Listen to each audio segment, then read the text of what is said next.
All right, so thank you everyone for coming. I'm very excited to introduce Carlos Busso, the professor at UT Dallas. First, Carlos has a lot of the research activities, but for me, Carlos is a kind of a very important person in the speech processing. Especially, he is very well known for the speech emotion recognition. And I often mention that I actually used this one last time as well. Before Carlos and after the Carlos, speech emotion recognition research is completely changed. It's from the classical problem to the modern machine learning problem. He actually made such kind of revolutions in speech emotion recognition. And today, actually, this is another kind of the good research topic that he was working. And I'm very excited as an audience to learn about his kind of work in the multimodal machine learning. Okay, so Carlos, please go ahead. Yeah, thank you very much. Thank you for the introduction, right? Again, my name is Carlos Busso. I'm coming to CMU starting January 1st, so very excited about that. Today I'm going to talk about addressing robustness in multimodal machine learning. So why multimodal? Multimodal is the natural way that we interact with the world and with each other. We use our gestures, we use our speech, our facial expressions, and we can decode all this information and have a meaningful conversations. It can also be ways to increase the robustness in our systems. So has many applications in human-computer interactions, in autonomous systems, in entertainment, and of course in the area of healthcare, where you have so many information coming your way that you can build systems that become more robust. I started working this year in this area around 2003, many years ago, right? And at that time, right, what we were dealing is with different variations of hidden Markov models. So we have independent hidden Markov model, product hidden Markov model, multi-stream, factorial, couple, segmental, you name it, right? So all these models, right, have something in common, right? That they were basically decoded through the Viterbi algorithm, right? And one of the challenges there is that the coding complexity was n squared times t. T is time, so we were all happy, right? Because it was linear in terms of the time. However, if you see, it's n squared on the number of states. So that make it very difficult for multimodal systems to be implemented. Why? Because at that time, what we were doing is having this composed state, right? So if you have n1 state for modality number 1, n2 state for modality number 2, the number of composed states that you will have is the product of the n1 times n2, and then you multiply that to square, right? And you very quickly you realize that for many practical applications, this was too expensive, right? To be run in real time or to have any meaningful system in multimodal process. So it only worked in very limited problems. So what have changed? Well, if you look at the word multimodal or multimodal in Google Scholar, right, over the years, you can clearly see, right, that exponential boom, right, on this area, and has been driven mostly, right, by interaction between different communities, the vision community, the speech community, the natural language process community, the people that work with physiological data. All this has led to very important advances in the area of multimodal processing. Also helps the fact that today we can find almost unlimited unlabeled data. So there's through social media, there's multiple ways that you can collect data that you can use to build these models. We also have powerful deep learning solutions that can allow us to combine and be very explicit in the way that we're going to deal with this data. And today we're going to be talking about some of the models that my lab have done in this direction. Also now, different from before, we have devices, right, that VQs, right, that have multiple sensors, right? Our phones, assistant at our homes, right? All of them, right? Some of them have cameras, microphones, right? And so it's more realistic to implement this type of solutions in real practical settings. And of course, we have powerful infrastructure to train this multimodal processing, right? So we have the GPUs, right, needed to build this system. So all of that allow us to build systems, for example, where we can synthesize people, right? I call it the AI-based Morgan Freeman. I don't know if you have seen some of the videos, right? Where it's very realistic, right? The audio, the facial expressions, right? But it's all generated, right? In the middle, right, you see my cute dog, right? So you can provide an image, right? And give a captions, right? We can build systems where you say, okay, give me a white car, right? And give me an image of a car. All these problems, right, have make multimodal processing very, very interesting, and many people are interested in this area. Now, for me, some of the challenges, right, that I'm particularly interested in this whole area of multimodal deep learning is the idea of missing modalities, how you deal with when ideas are not perfect, noise, how you deal with partial informations, how you take advantage of temporal modeling in your model, how you leverage unlabeled data related to that, how you build these multimodal representations. Now, most of the multimodal systems work with two or three modalities. What happens if you have 10? Okay. Related to that, how you deal with not all the modalities are equally discriminative, right? So how you learn to ignore some of the modalities at certain times and rely more on others, right? And also synchronizations as well, right? So what we're going to talk to, of course, there are so many topics I cannot cover all of them, right? And actually, we have not covered all of them in our lab. But the ones that we have, and I'm very interested to discuss today, are these three, right? How you deal with missing modality, how can you build systems that are self-aware to less noisy or less discriminative features, right? And the capabilities, right, to leverage and label data. So I'm going to describe some of our effort, right, in these directions. So no surprise, this is sort of the outline of my presentation. I will be talking about these three different areas. And I'm going to start with this idea of robustness to noisy modalities. First of all, I'm going to talk about this idea of versatile audiovisual learning.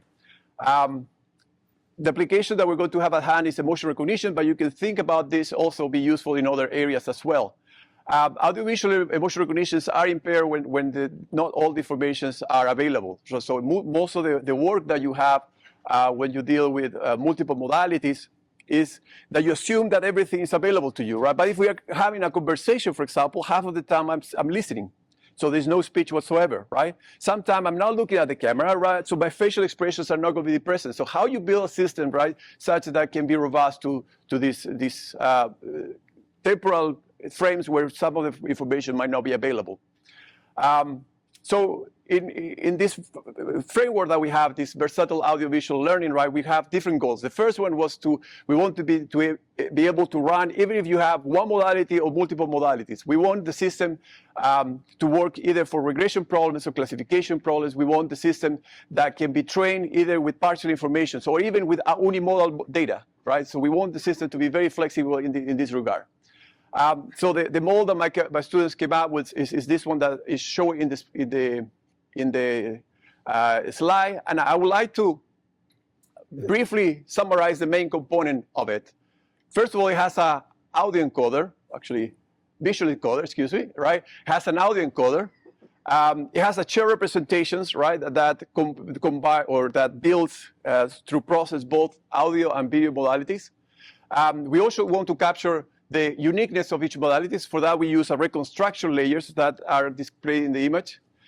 We have an audiovisual model that recognizes the motion when two modalities are available, and it has modality-specific predictors, right, that we use when some of the modalities are completely gone. Okay, I'm going to go into a bit more details on how it works. The key aspects of these formulations is this switch.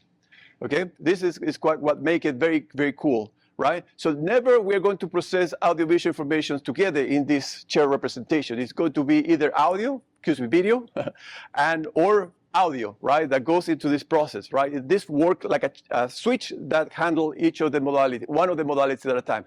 So these chair representations capture what is common about the two modalities. Of course, what is very important as well is to capture what is specific to each of the modalities. And for that, we use the reconstruction layers, where if you think about it, right, from one side, you get the information that goes through the chair representations, and from the other side, goes directly from the encoders. So you have sort of pure information is one that's being processed, and you won't also be able to reconstruct the information at that point. We have residual connections that goes both in the chair layer representations and also on that go through the reconstruction layers, and that makes the system very powerful. So how do we train this? Is we have every time that you have audio information, you update everything that is green, right? Plus the chair representations. Every time that you have visual information, you update all these blocks that are represented with orange, right? And when you have both, and in both cases, you train this chair representation. So this chair representation is being trained at each batch, right, with data that's coming from the two modalities. Now, it's cool. This is a good thing because you can, for example, have only audio data, right? Okay, you have only video data, and you can still be able to train this model. On the prediction layer, right, we have these audiovisual layers that will get the predictions when both informations are available. So what we do here is we froze everything, right, after training each of the aspects, components of the model. Information that goes through the audio is preserved over there. We pass the video informations, and then with this information, we train a multi-layer perception network, right, that recognize the emotions when both modalities are available. But when you only have one modality,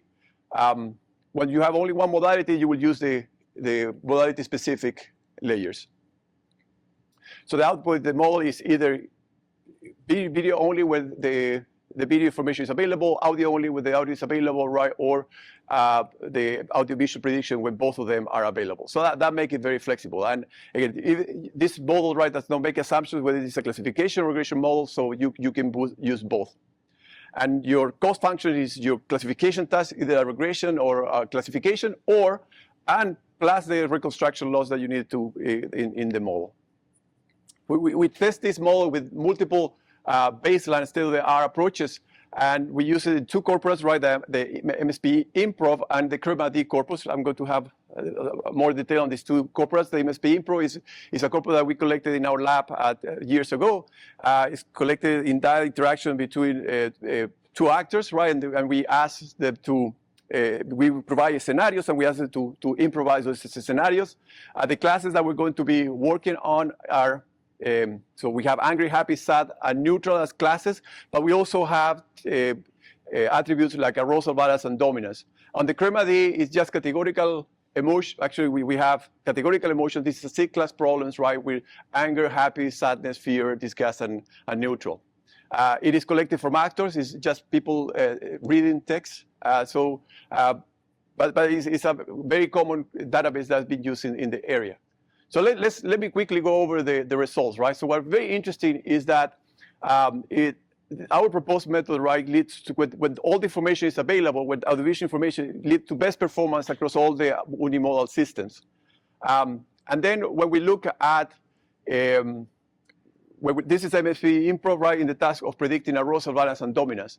Now, what's very interesting is when we look at acoustic only models, right? We provide only acoustic information to a model, or we provide only visual information to models. And we compare with unimodal systems that have been trained with very similar architecture, right, but trained only with one of the modalities. We found that we get performance that are quite competitive, right, in the case of the data. Right? So we're not losing information, right, by building our model. In fact, in some cases, it's even better. When we test our models on the CREMA-D corpus, right, we multi-class problem, happy, angry, sad, and all these 6 classes, right, we found, again, similar results. The best performance is achieved by these formulations. And then we found when we only look at audio, right, in this particular case, we get significant improvements, right, in terms of F1 micro scores when we compare with audio-only solutions, right, and we get consistently better performance when we look at visual-only solutions, so which leads to fulfill our goal that we want the system to work either when you have one modality, both modality, one of the modalities or both of the modalities. The second example I want to show how we can build systems that are robust to busy modalities is this idea of contextual attention.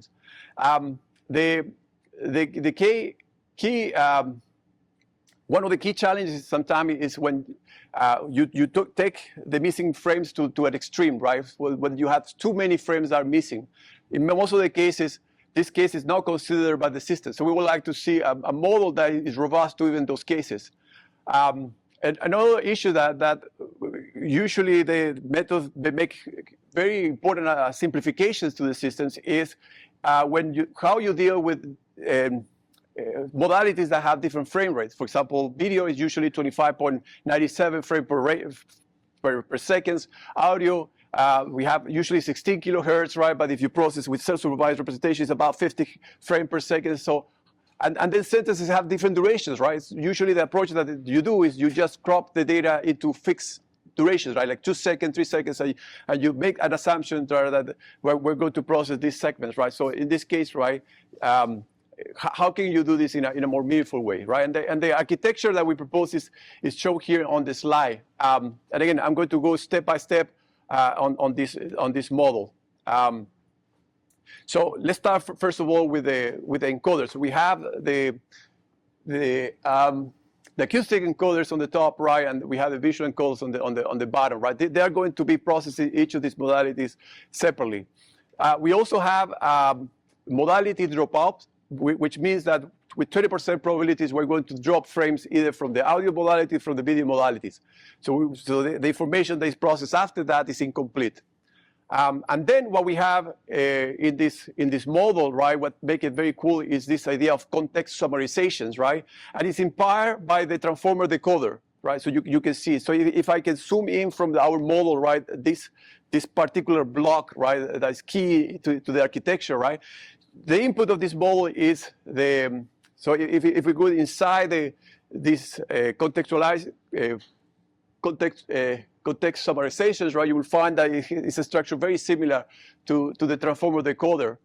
The input of this representation is the representation that you get from the audio or from the video. That's the input, right? But you also have these learnable tokens, right, that basically are going to summarize the information conveyed in the video. Now, what cool things is that it could have different duration. That doesn't matter, right? You will see in a second. So this basically connect to this decoder, right, that I'm describing here. At the end of the process, right, you're going to end up with a summarizer. So it's a vector of fixed duration. So regardless of the sampling rate, or regardless of the resolution that you have, of the dimensions of the encoder for each of the modalities, at the end of the day, that you get as an output will be a vector that has the same duration dimension for each of your modalities. So, and again, the idea here is that this context summarizing, what it's going to do is to try to extract what is more relevant dynamically from each of your segments. And then the last part of the model, right, is how you can combine information. So we use this idea of cross-modal transformer, where the query of one modality goes into the other modalities and vice versa. So it very rich informations, right, or capture cross-modality informations across board. So that's the first part. Then we have self-attention layers, right, that weight each temporally, right, which frames are more important. And then we have attentive statistical pooling, where we flattened out the representations, right, by looking not just the mean, but also first and second order statistics. So we look at the key in this formulation is the context window. What is the dimension of this vector that you want to summarize? So we try with the development setting in our experiments with different lengths, and we found that the yellow error bar that you see over there leads to the best performance. One of the things that we were very intentional is to see what happens when the number of frames, right, is that we drop is very high. So for example, you can see from there, we very carefully go from 90% of frames that are missing, right, all the way to 99% of the frame, or actually, yeah, 100% of the frames that are missed. Again, this is one modality, okay? So when 100% of the frames for one modality, you still have the other modality. We're going to see some of the evaluations what happen when two modalities are lost. Okay, in these cases, we found that 128, it was a right compromise between performance, right, and complexity. So we choose that for our analysis. So again, the first experiments that you see is that we found that our model, again, we compared to a number of competing methods, right, leads to best performance when you in both the CREMA-D and MSP Impro, right, the same two corpora that I mentioned earlier, right. This is for categorical emotion recognition, so we're recognizing classes,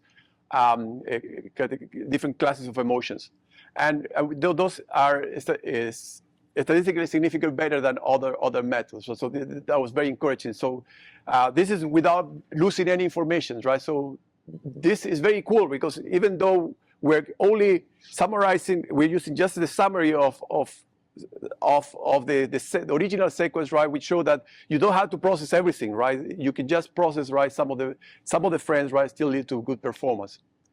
And then we start playing with what happens when you have missing information, right? So we look at simulations of random masking, right? But that means is that we randomly assume that some of the frames will be lost, right? And we do acoustic only missing information or video only missing information. And each of these colors represent one of the models that we use. And we found that our context summarizing formulations is the one that keep performance higher in all conditions. And so, for example, at that point where you have, let's say, 90% of frame rate, right, you see everything else, all the models start dropping very significantly, right? And again, most of the studies that you see, they will never go, 90% is the most that you will see, right? So in most of the paper, you don't see that problem, right? That when really you lose a lot of more information, right, all the performance tend to drop. But however, our method, right, it remains more or less, it dropped, but not as dramatic as other. So that was very encouraging as well. And the other things that we did very interesting is that this, in some cases, right, for example, if you transmit information through internet, it's not realistic to see that you're going to be some modalities and not the other ones. Usually you lose a packet, and that means that you don't have any information for that particular frame. So what we did here is to use state machines, right, to simulate the network, right? So one state is you receive a frame, other state is you miss a frame, right? They have probabilities, right? So you transition from having a frame to missing a frames, right? And then we use different parameters for this model, and we tried different configurations. And the first column in that, it will show you more or less what is the approximate number of frames that we're losing with those parameters. And what we found, again, right, through different models and alternative models, that our approach, right, leads to significant improvements across board, right? So again, shows the powerful systems that this architecture can have. The second problem that I want to talk is that as you deal with multiple modalities, not all the modalities are equally important. Some modalities are more important than others. What I'm going to be talking today to talk about this problem is in the context of audiovisual speech recognitions. In this concept, right? Again, ASR is very important in systems in spoken language systems, right? So it is sort of the first step, right? You recognize what the subject is saying, right? And that information, right, is key, right? You can use that information again to learn, right, and design a dialogue systems. But one of the key of using speech is you don't have to input anything. You just speak to the system and the system responds, so it's very appealing. And while ASR, the progress in ASR has been fantastic over the last years, right? Still, these challenges when you have noise, and sometimes you have people whispering, or there's also a lot of interest in the area of silent speech, or when you just move your lips but not speech, right? You don't produce speech. In those cases, right, the idea of solving this problem with audiovisual information is useful. Why this is a good problem? A good problem to test this the idea of how you deal with more noisy information is because speech is very strong. Is very strong when you want to recognize what you're saying, right? Is the modality that carry a lot of information. Lips, not so much, and some of them is intrinsically linked, right, because many of the phonemes, right, that we use are visually the same when you consider the lips. So in many studies, you will find cases like this. For example, they will show you, right, when there is noisy audio, right, when you add audiovisual information, you get improvements. For example, in this you get the audiovisuals improve like 6.4%, for example, by adding visual modalities. So that is very easy to show, right, when you build this multimodal system.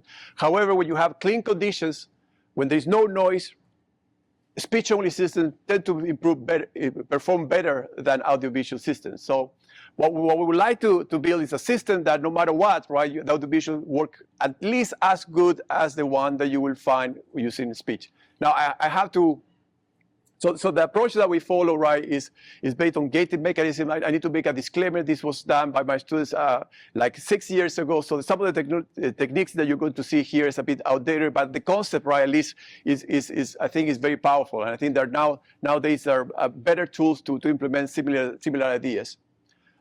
So the idea here is that when you put audio visual, if you just concatenate and you pass to the system, right, you're not going to have a good system because visual modalities will, in some cases, drop the performance of your system. So the idea, how do we deal with that? Well, the idea is sort of produce sort of a switch, right? So in these formulations, what we do is to so if in a fully connected layer, right, like the one that I'm showing the slide, right, you have the functions that that has some weight, some bias, and so on, right? And what we're going to do this is create this gating mechanism, right, that is going to allow the information to propagate through this or stop it.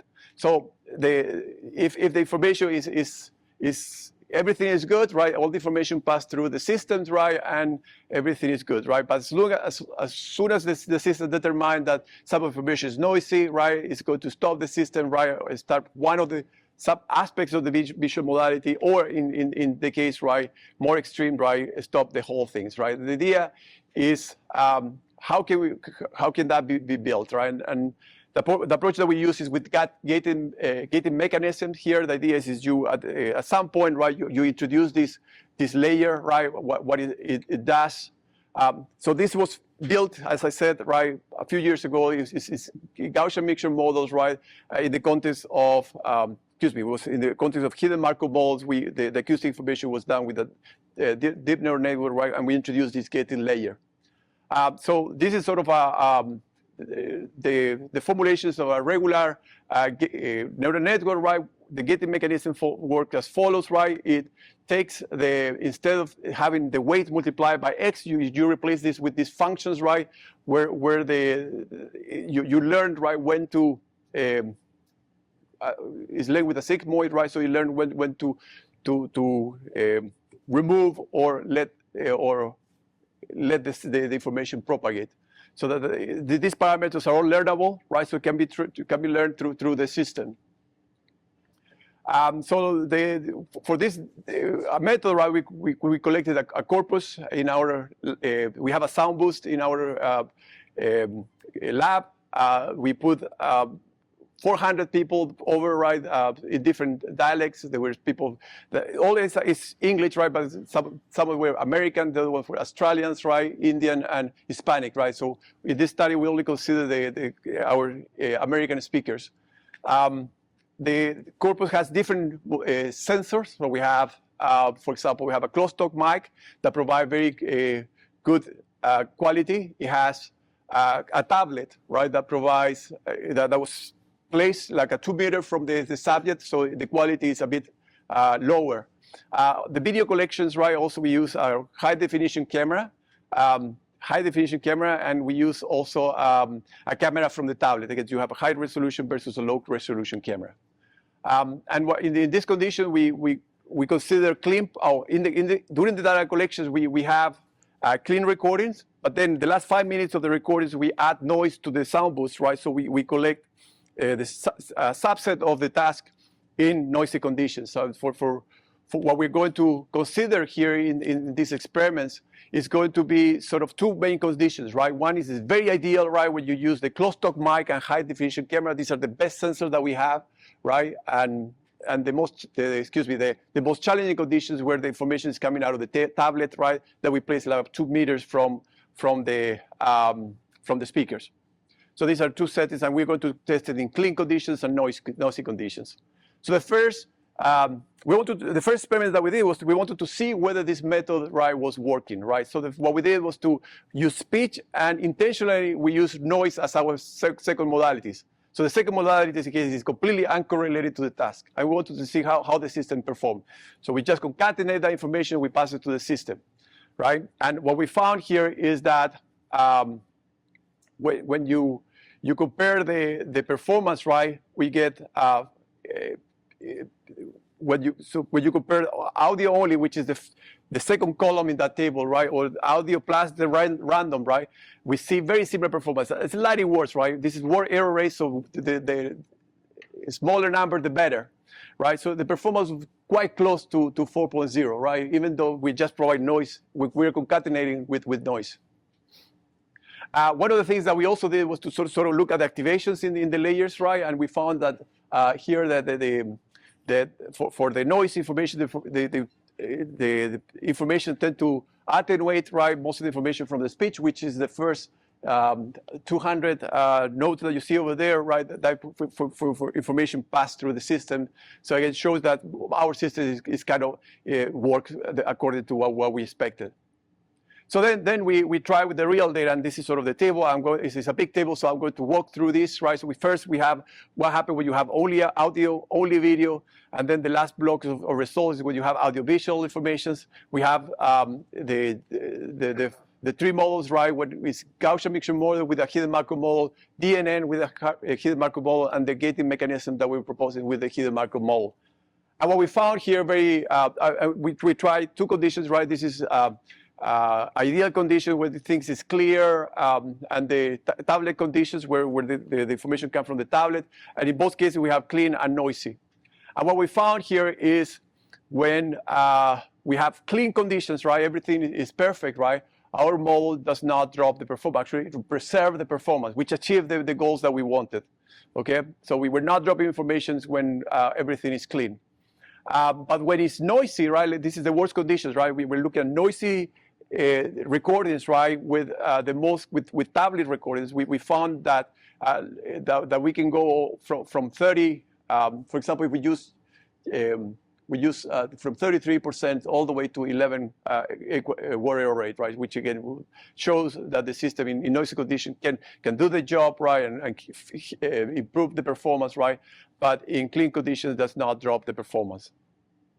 One thing that was very interesting, when we look at just the vision modality, we found that the performance were very low, right? And with this method, right, we were able to achieve like 76% word error rate, which is terrible, right? So even though the performance was not good, right, it's still when you add, when you combine when you compare with audio only and you compare that with video, you can see that even though individually it's not very powerful, still the system is able to use visual information to improve the performance to a level that is a lot more reasonable given the noise. So the last part of my presentations, right, I'm going to talk about now one strategy to deal with unlabeled data, right? Again, there's a lot of information available that can be used, right? So how can you use the information to build foundational models, right, that capture the capture, right, the relationship across modalities, and this is and the key motivation for us is that labeling data is very expensive, right? So building this idea of semi-supervised or unsupervised approaches, right, to build systems are very useful.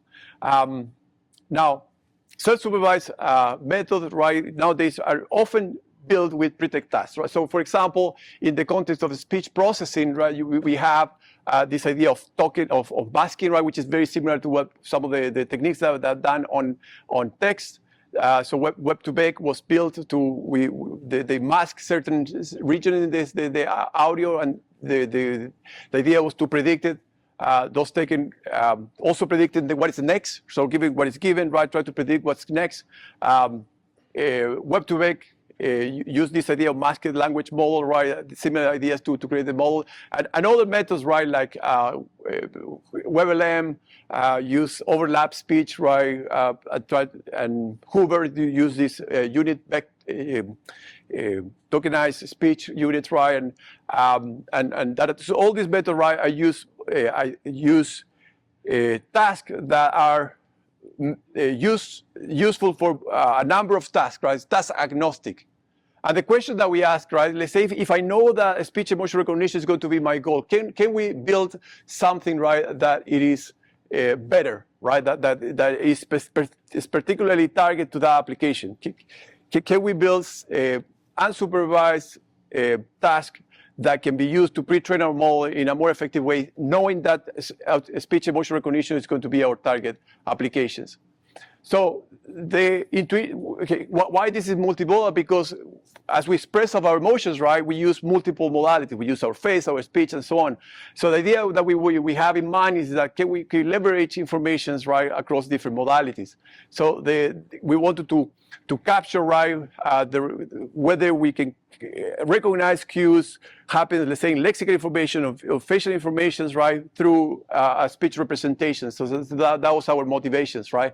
And the idea here is this has to be in a way that we don't need level, right? Because we want to use this, we want to build this in relying on the massive amount of data that is available. So for this purpose, right, again, we built 3 objectives, right? Again, I just want to make sure that it's clear, right? Our input is always speech, and our target, right, will come from all multiple modalities. For example, we would like to recognize, say, a smile based on speech. Okay, and the 3 tasks, we iterate with a number of tasks. We try with action units. We try with different methods, right? And at the end, the ones that work the best for us are the ones that I'm going to talk today, right? So there are 3 objectives. One is speech-based models. The other one is lexical sentimental predictions, right? And the last one is facial-based features. So let's start with the first one, right? Speech representation has been very powerful and used in the past. It's called EG maps. It's a very limited number of acoustic informations, right? That were estimated for a sentence, right? That has been shown to be useful for multiple paralinguistic tasks. So it's about, I believe, it's less than 100 of the represent acoustic informations. And what they are is basically you estimate, for example, the fundamental frequency. You take, let's say, the energy, and you estimate some functions, right, over this segment. For example, the mean of the pitch, right?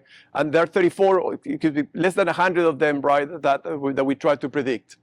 And what we're going to build is a system that, from speech, try to recognize those numbers, right? That's basically the task. And because these features are automatically extracted from the data, right? We don't need any level to do this task.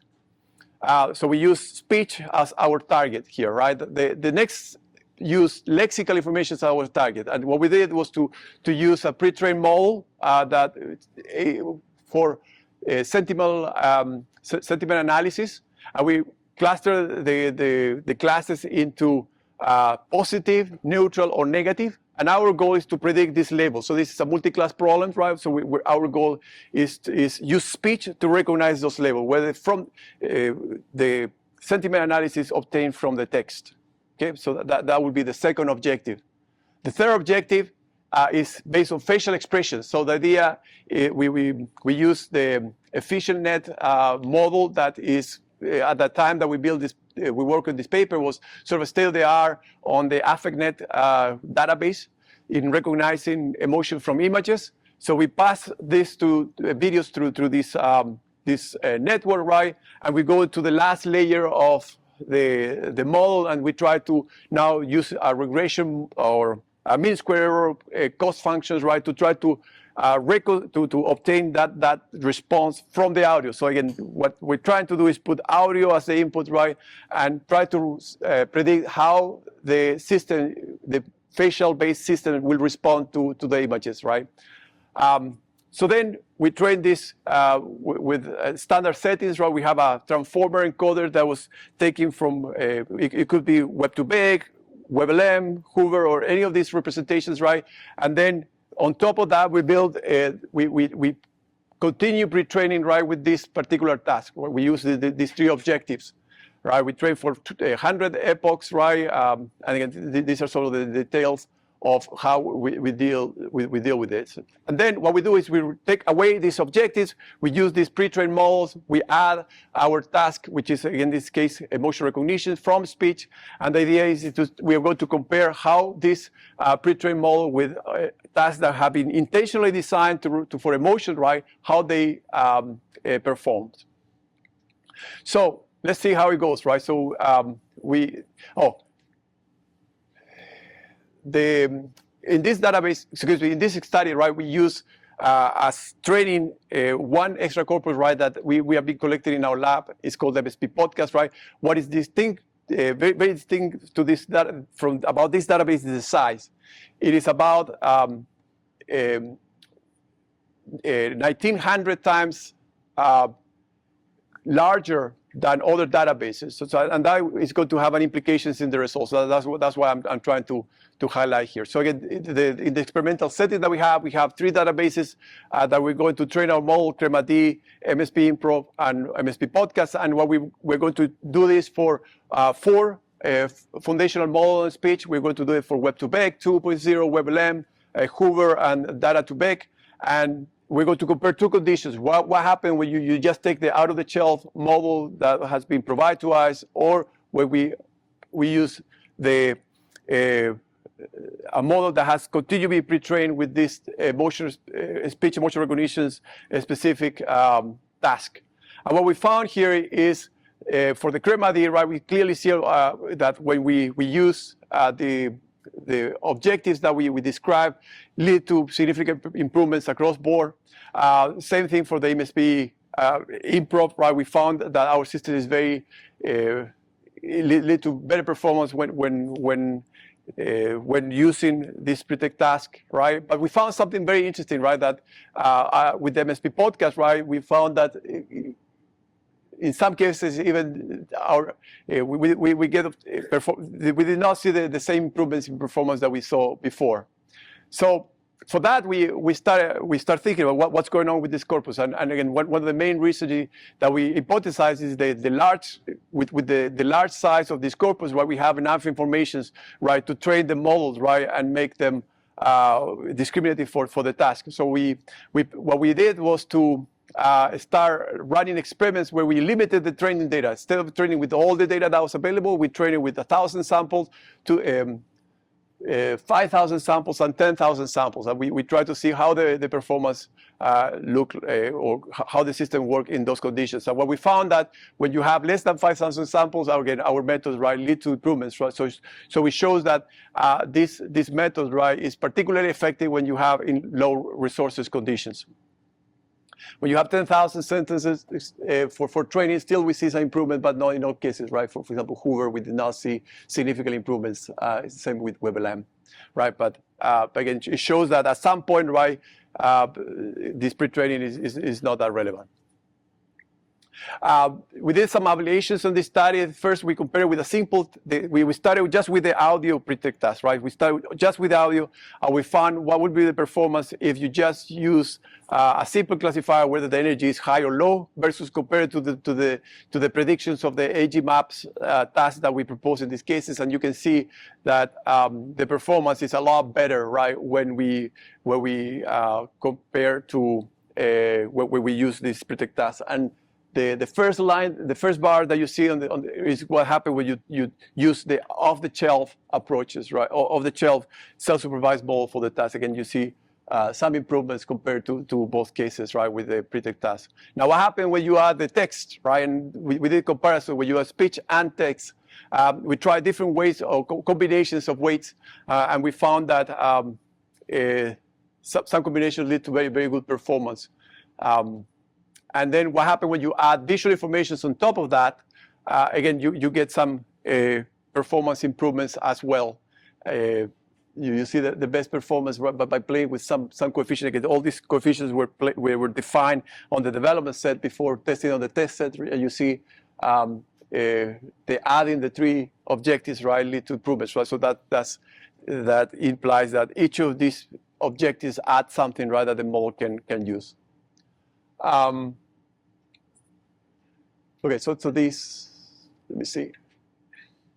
Okay, so in this plot, right, it shows sort of the progressions, right, using the original out-of-the-shelf self-supervised representations, and then using only speech-based objective text and speech, or using the three of them, right? You see the blue line only, right? You see that's for the crematic corpus. You see improvements, right, as you progressively add more and more of this task.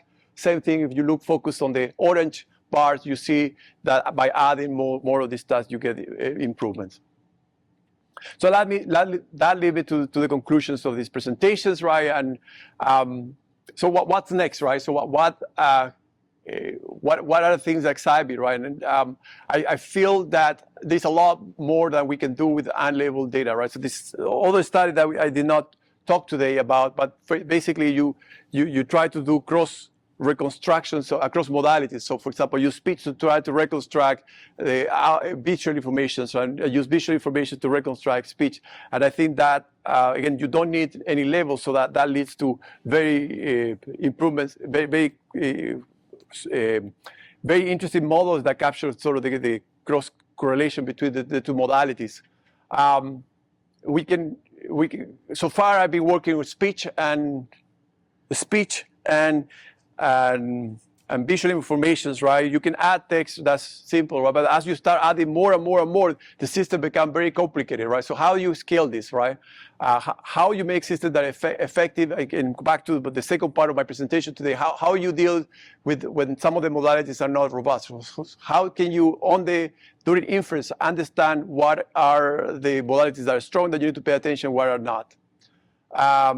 And new applications, right? I think this field is just starting, right? We are pretty sure that in the next years, we're going to see these cool applications where you have, for example, a visual chat GPT, right? Or things where you provide multiple modalities and lead to better systems that respond more appropriately to your task. And with that, I want to just thank my students, right, that have been working on these interesting problems, right? Also, I want to say thanks the sponsors, right, for the trust in our efforts. And with that, thank you very much for your attention.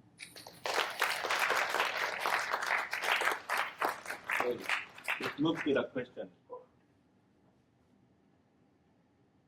I have a slightly tangential question. Yes. Years ago, I heard that one problem with using actors for data for emotions is that they do things that people think are the emotion, but they're not exactly the same as an authentic emotion. Yeah. Is that a problem, or is Yes. it a way around? Yes. For audiovisual, I don't know a better database, right? But I completely agree with you, right? Now, let me. I'm not completely opposed to using that actor data.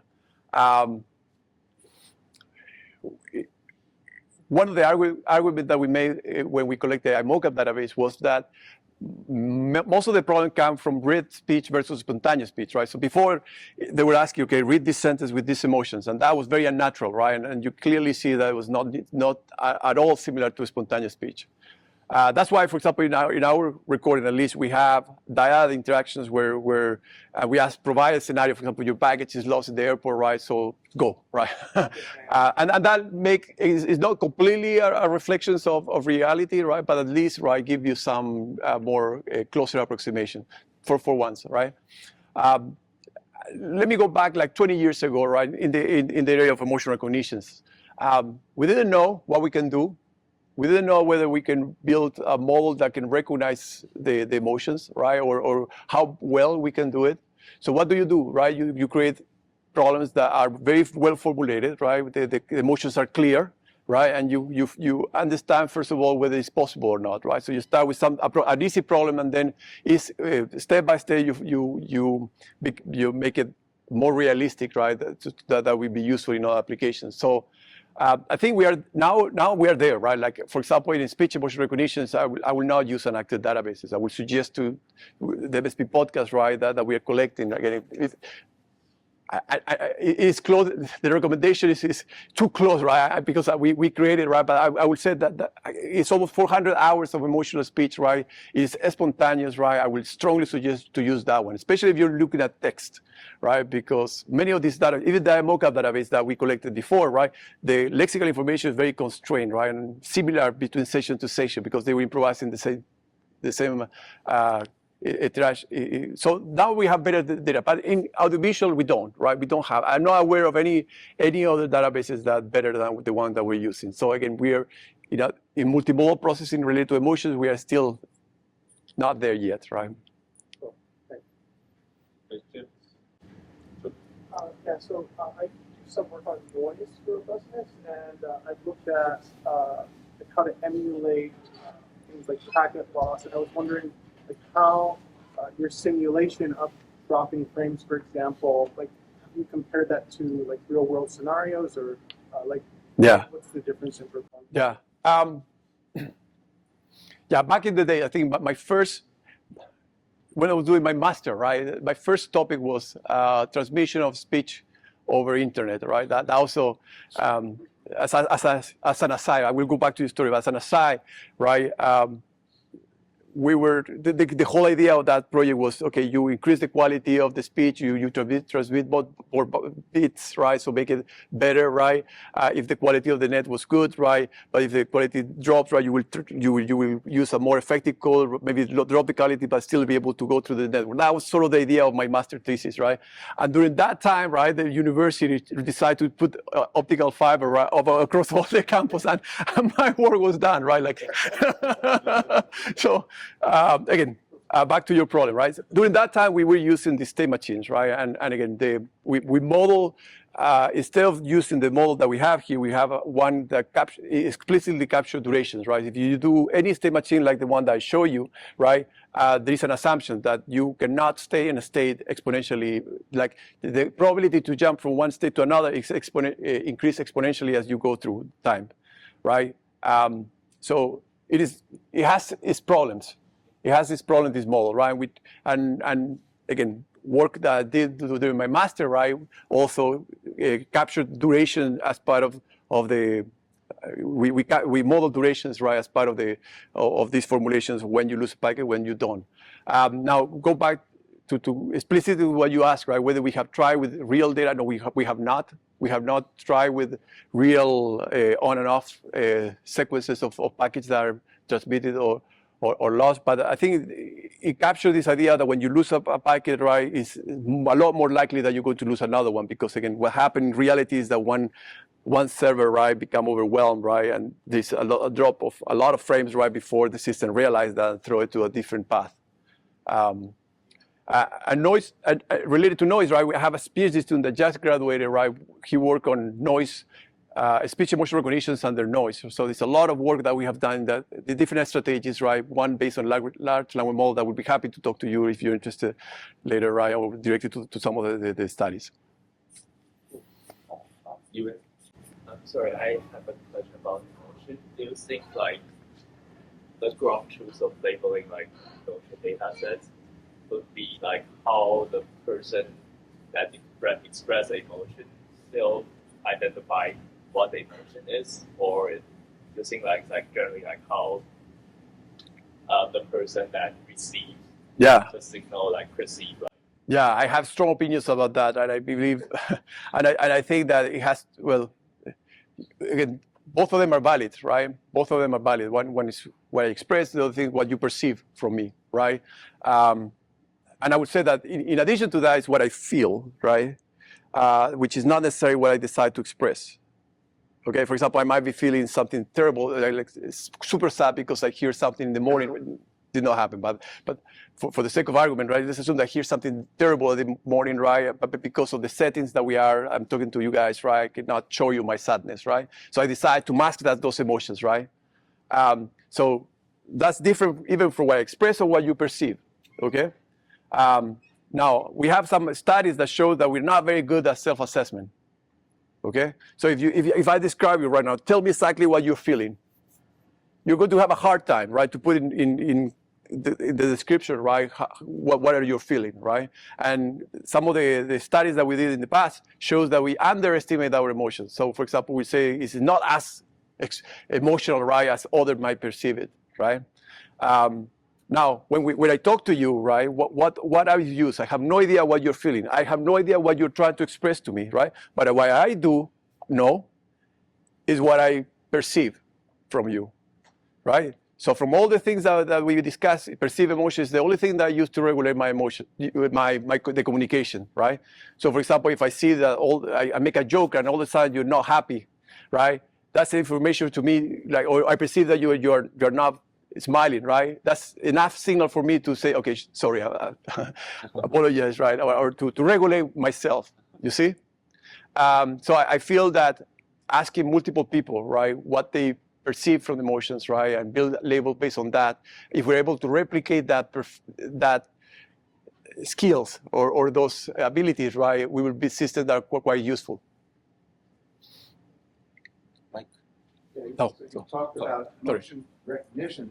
What about emotion generation? So I want to say this as a sad person would say, for example.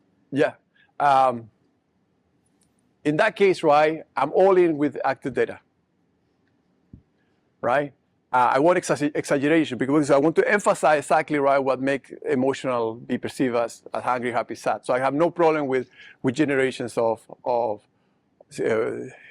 using emotional data for synthesis, right?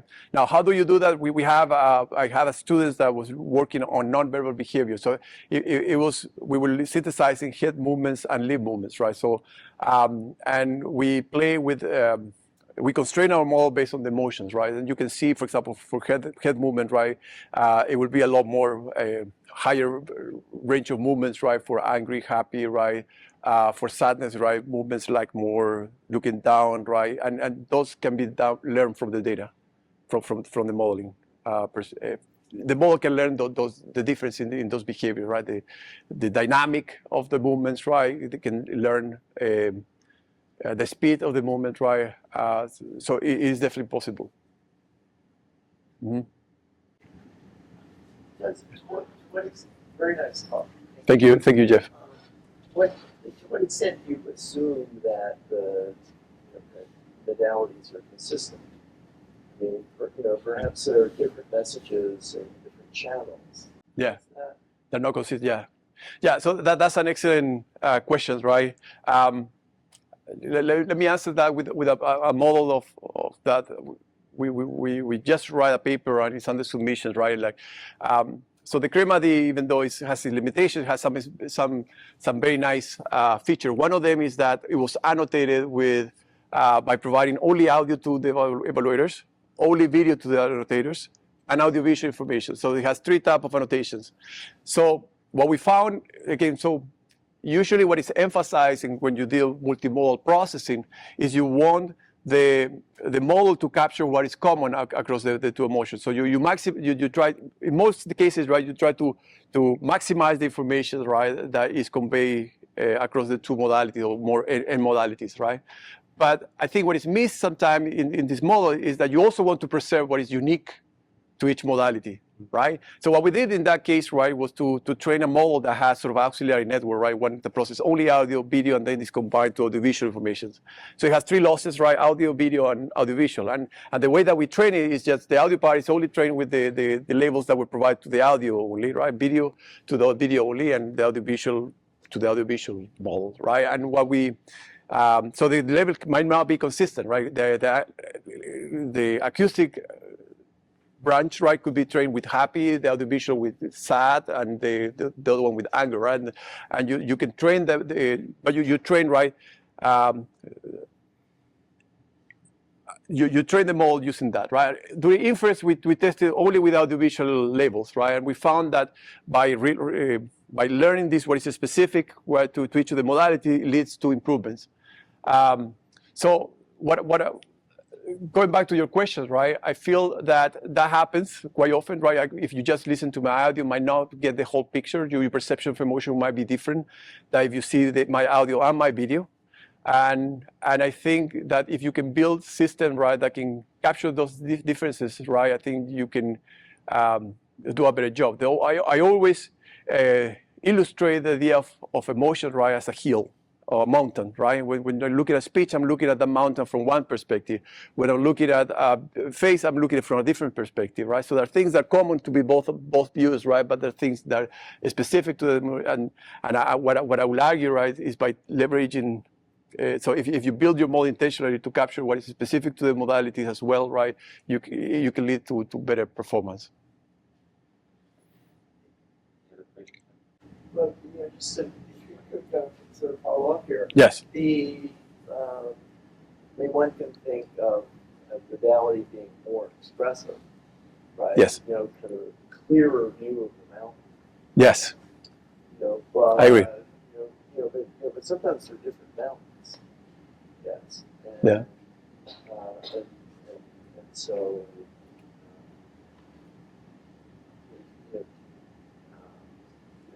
Miss that. I'm thinking if in a database where you labeled, annotated, the message, the message in each of the channels and combined, probably inconsistencies occur relatively infrequently. Yeah.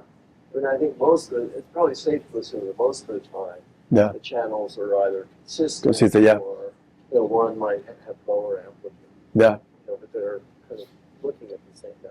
Yeah. But when they're different, Yeah. that's more.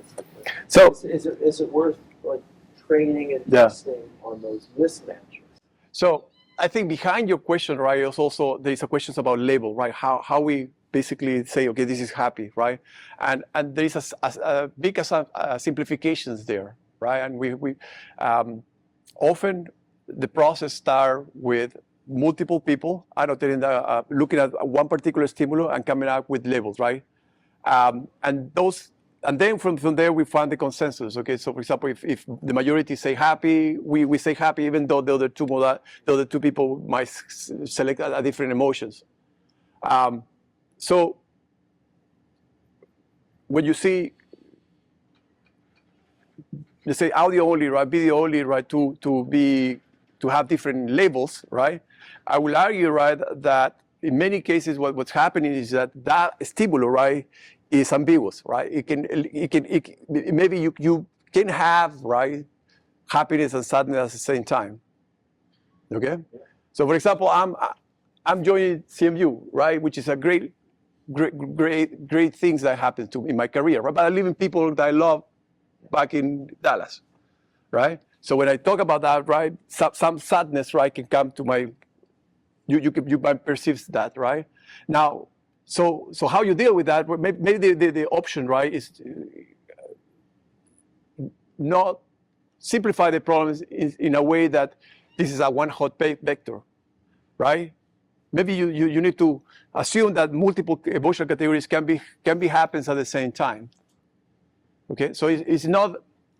I will argue, right, that it's more than inconsistency between the modalities and the emotions, right? Is that the emotion itself or the behavior itself, right, is more ambiguous, right? And different modalities will emphasize aspects of those behaviors, right, that can lead to different perceptions, right? And now you can build a model, right, that taking consideration. For example, you can build it as a multi-class problem, where your goal is to recognize each emotion individually, whether it's present or not, right? Without say, okay, this is happy, so all the other emotions are gone, right? So you can do things like that. Last question. You wanna ask? I'm thinking of two questions. So I'll choose second. By the way, it's very noisy, so Okay. you can speak louder, or we use the audio visual. You're moving in the direction of multimodal. You've also done a lot of work on MSP podcasts. I imagine a subset of those podcasts have a visual element, Yes. even though in the Yes. conception, have you considered like aligning what you have, or are the visuals in even the subset of podcasts, would they like vary too much to be made use of, or like how are you? You're right. So some of the podcasts, right, have a video, right, and we have saved all the videos, but we have not processed at all, right? So this is to be determined, right? So I think it's relevant, right? But then you have the audio, and then you could align it Yeah. with the part of the video, and then you would have the video. Actually, we know exactly what segment is. So that it is just go back, extracting the video. Now, some of the videos, right, might be people, profile people, right? So the proper information from the video might not be available, or maybe sometimes you see someone talking on top of another view where there's no facial information, right? But I would say that there's going to be a big subset of them where we can find a face and we can find the audio and we can play with that. But we saved 400 hours in our National Science Foundation infrastructure grants, right? And we're working very hard to make it to 400. And we did it. Just like two weeks ago, we reached 400 hours, right? So we're super excited, right? So we're getting there, yeah. Maybe that's it. Yeah, thank you so much. Okay, well, thank you. Thank you.